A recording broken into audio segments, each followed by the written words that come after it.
Porbandar traffic police દ્વારા એક જ દિવસની અંદર 35થી વધુ જે બુલેટ વાહન જે છે તેને ડિટેન કરવામાં આવ્યા છે।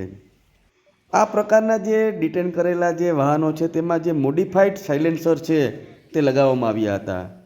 આ જે સાયલેન્સર છે તેનો અવાજ છે તે ખૂબ જ તીવ્ર અને ભારે આવતો હોય છે।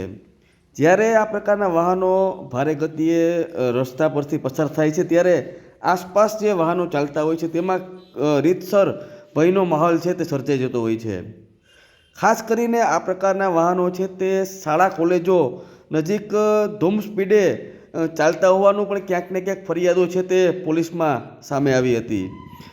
જિલ્લા પોલીસ વડા ભગીરથસિંહ જાડેજા સહિત જે અધિકારીઓ છે તેમના દ્વારા જે રીતે પોરબંદર ટ્રાફિક પોલીસ છે તેને આ પ્રકારના વાહનો જે હોય જે મોડિફાઈડ સાયલેન્સરો જે વાહનોમાં લાગેલા હોય તેમના વિરુદ્ધ કાર્યવાહી કરવા માટેની જે સૂચના છે તે આપવામાં આવતા પોરબંદર ટ્રાફિક પોલીસે 37 જેટલા જે વાહનો જે છે તેને ડિટેન કર્યા છે।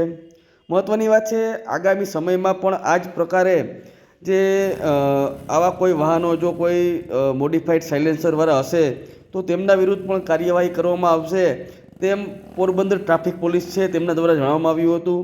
મહત્ત્વની વાત છે કે આ પ્રકારના વાહનો જે છે તે જ્યારે નીકળે છે ત્યારે જે અવાજ જે છે તેની તીવ્રતા છે તે ખૂબ જ વધુ હોવાથી એક્સિડન્ટો જે છે અકસ્માતો છે તેનો પણ ક્યાંક ને ક્યાંક ભય રહેતો હોય છે।